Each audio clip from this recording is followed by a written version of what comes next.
Well, thank you very much for having me. My name is Trevor Heywood, and I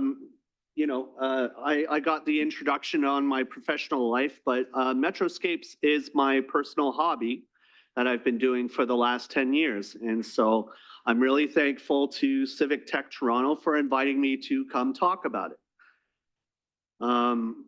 And to start talking about it, I'm going to rewind and talk about where it started.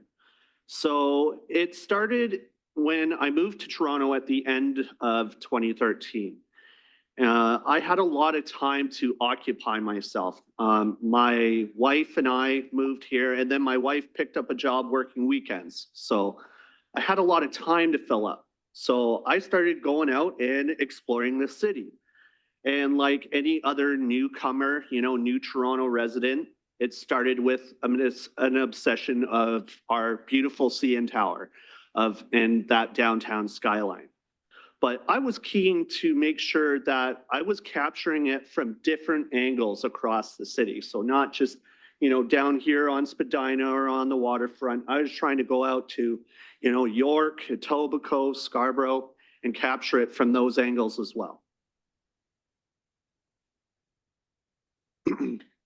Now, I was born in Scarborough and raised in Don Mills for a short time until I got moved to southwestern Ontario at the age of 6.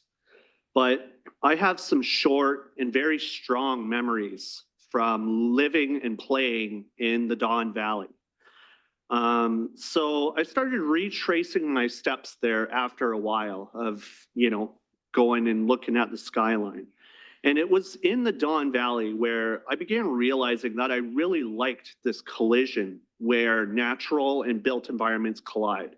Because the Don Valley is this place where you have railways and highways and pipelines and other infrastructure crisscrossing this natural ravine.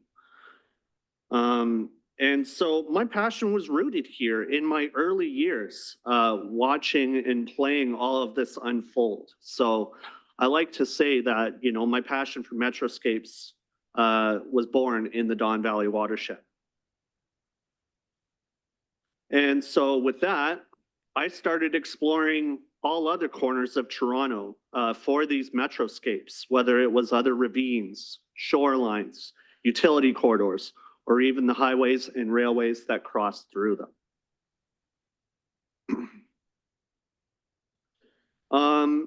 And then in 2019, I started a family and I had a bit of a career shift. And so that took me out of Toronto. But I didn't stop walking. I just expanded my hobby to my new home base in Guelph, as well as the Tri-Cities, so Kitchener, Waterloo, and Cambridge. And then I just kept going and kept expanding to Hamilton, to the West GTA, to Niagara, and very soon, the North and East GTA as well. Next thing I knew, almost a whole decade has gone by, and I have explored almost 3,000 kilometers of walks in ravines, shorelines, utility corridors, railways, and highways. And over the course of that, taken 6,000 photos along the way. But while I'm documenting these environments, I'm also using it as a ground truthing exercise to create some data sets. But while I'm documenting these areas, I stumble into places where, I start seeing the kind of change that I want to see in our public spaces and in our public realm. But at the same time, I'm also the type of person to stand back and say, I honestly don't think it's changing fast enough. I'm also the kind of person where, some people will see barriers. I see opportunities. So I like to break my hobby into two buckets. There's the adventure component, where I explore the public realm, I highlight those great spaces that do exist, and I encourage others to get out there too, to see what I'm seeing, because my photos, you can never really live vicariously through it. You have to see it with your own eyes and hear it with your own ears. You have to get the full experience yourself. The other component is creating data from what I see and what I discover in these places. I map out where I've been, but also where I couldn't go and where there's a gap in the Metroscape. And I provide that as a foundation to advocate for more and better public spaces. So here's an example. Last summer, I walked nearly the entire shoreline of the West's Greater Toronto area, so Burlington, Oakville, and Mississauga. I did it over 3 separate days, 3 separate walks that took a total of 24 hours, and it covered about 90 kilometers. I also took 250 pictures along the way, and I made them available on my website. But more importantly, I saw all the spaces along the shore, and I'm able to fully characterize them. So I live post all my walks on Blue Sky, because it's the natural successor to that other website that's become a Nazi bar. And I republish my content on my website as well. I'm trying to make the two a little more seamless, but I haven't had enough time to focus on that. I also made a YouTube video about these walks I did in the West GTA. And this is actually a new outlet for me. I only started doing this last year, recording my walks on a GoPro. So I took all of that walking experience and I transformed it into usable data for others. I outlined the shore, breaking it up into various different segments where it is public and open, publicly owned but restricted, and then the private segments as well that are fully restricted.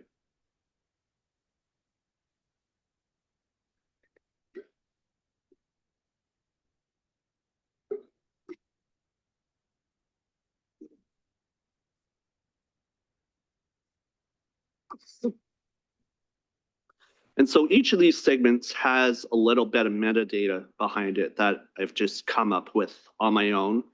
And that allows you to extract some basic statistics that will grab attention and highlight where we're doing good and also where there is some need for improvement. I make all of this data open and accessible for all abilities. It's available through interactive mapping if you just want to go and explore a little bit. You can grab it through spreadsheet data if you want to crunch some numbers. KML format if you want to load it into your own map and just play with it a little bit on Google Maps or something similar. Or if you are savvy enough to work in GIS, you can grab it in a shapefile format as well to do some spatial analysis. So again, in summary, I've created a bunch of data for my little niche of exploring public open space that I'm passionate about. And I think the key thing is that I like to think of it as being qualitative and quantitative, and backed up by that firsthand verification that I do, walking the spaces and seeing them firsthand. And then I publish it on the web in an accessible format for further advocacy and analysis. I can say and analyze all I want, but I think there's power in spreading that information and allowing others to get on board and join the chorus. So that's why everything on my website is published under a Creative Commons license. And all those data sets include characterizations of the Great Lakes shorelines, watersheds, utility corridors, so electrical transmission or hydro corridors, as well as pipeline corridors, railways, as well as expressways. Now, I'm pretty busy being a father of two and working a full-time job, but I have found time on occasion to dive a little deeper. And some examples of that are where I've done an analysis of the impact of golf courses on Toronto ravines, as well as what the largest barriers are of Toronto's railways and highways. And I believe this helps elevate that conversation of expanding our public space, and whether it is in a natural form or the built form. And I think it also steps up that conversation, and it goes from saying private houses still occupy a good chunk of the shoreline to 17% of Etobicoke shoreline is private residences, the highest proportion in all of Toronto. It goes from saying more places should be like the Meadowway to the inactive hydro corridor parallel to Warden Avenue is 4 kilometers long and 18 hectares and represents underutilized space. It takes it from railways and highways are barriers to walking and cycling to the 2-kilometer stretch of the 401 between Yonge and Bayview is a walking and cycling barrier to 22,000 people within a 700-meter radius. And so if we can agree, take that information and agree what the biggest barriers are, we can start fussing over prioritization and start talking more about the opportunities that brings, like transforming an inaccessible edge of a highway into a harbor remediation project, shaving 1 kilometer off of a trip from local residences to the Burlington Canal, to forging a new connection between Collingwood and Metro Gate Parks as part of the new Alto high-speed rail service,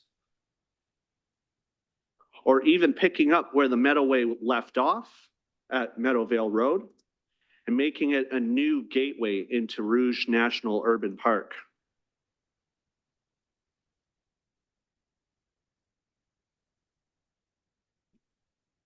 So pretty quick overview, but that's my hobby. And I think my mission is pretty niche, but I believe it's at the very least laid a foundation to make things better on a bigger scale. So thank you very much for letting me speak and present, and I hope you get out there and explore your own Metroscapes. Thank you very much.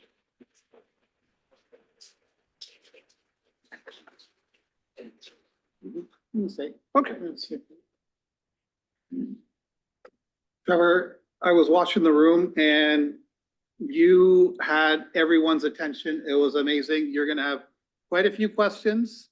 I'm pretty sure you saw such interest. We're only, because we had a bit some time challenges, I guess, we'll take maybe 5 or 6 minutes for questions. And Trevor's also graciously allowed us to have a breakout room at 8 o'clock for those that want to ask some more questions as well. I'm here for it. Great. Why don't we please put your hand up if you have a question. We'll take one online, one in the room, one online, and vice versa. Thank you. Hi, Trevor. That was really great. Loved it. So interesting. And really great insights that you're getting from that. You teased us a little bit with golf courses. I want to know what insights you found out about the effect of golf courses in Toronto. So all I really did was kind of look at how much area they cover, and where they were and how they were a functional barrier, or whether they were a functional barrier, right? So I'm very passionate about walking along ravines and being unimpeded by doing that. walking by the riverside. So I tried to focus on the golf courses where it is an impediment, where you're walking along and, oh, there's a bunch of old guys playing some golf. Like, I'll confess, I do not like golf unless it is in the disc form. Otherwise, golf courses have been, a barrier to me in my exploration. So I kind of have a bit of a chip on my shoulder about it. So I tried to take that and try to present my ranking, what I thought, were the most important golf courses to look at, to convert or reconfigure, to open them up and make them more open and public. Because to me, it seems like a very inefficient use of space to take all this land, especially in a ravine, and just, put fences around it and say the only way you can come in is if you are a member. And to do it for only one sport, that to me is a very inefficient use of land. And people will say that, you'll hear your developers say that. When I say that, I mean the basic public utilization of that area. So I have a page on my website that presents that ranking. But with any of my information, don't take my word for it. If you want to come up with your own ranking, you want to come up with your own criteria, take it, go for it. Present what you think are the most important golf courses to look at. Yeah. Great, thank you. We'll do one online and then we'll have to come back to you. Ashish, do we have any online? For those of the folks online, just put a Q in the chat if you have a question.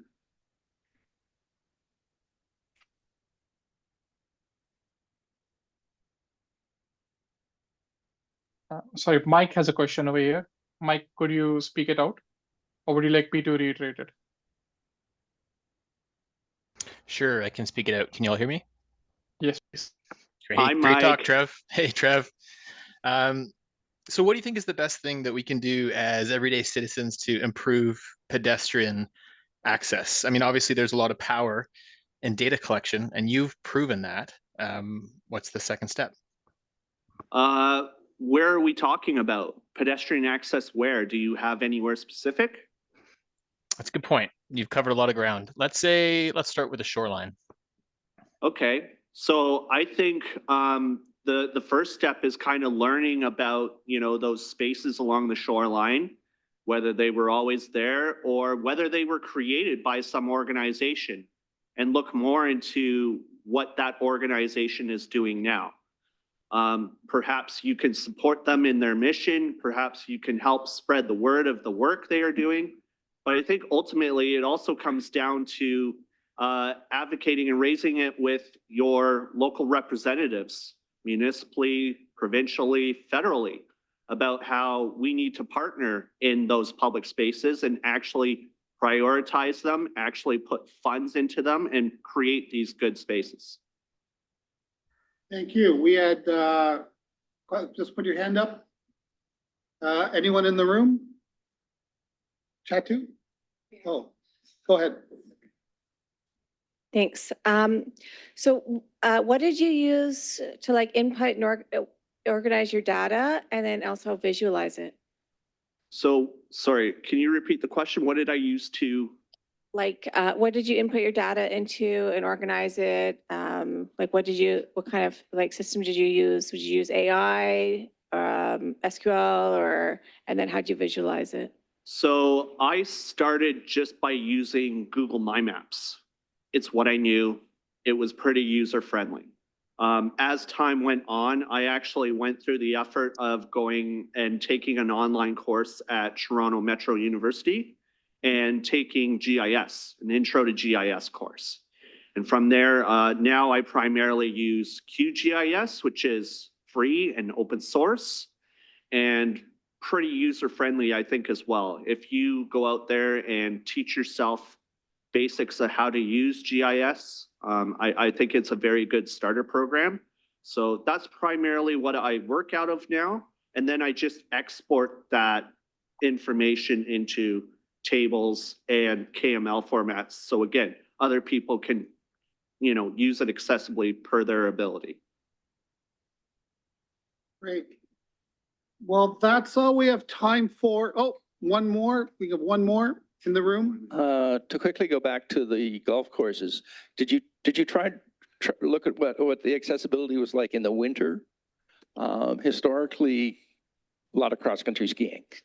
Yeah, absolutely. And I've definitely traversed a couple golf courses in that way.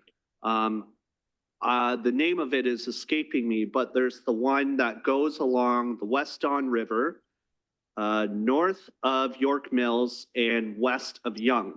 It goes under Highway 401 there. That's usually open in the winter. And so I have at least one walk documenting that golf course.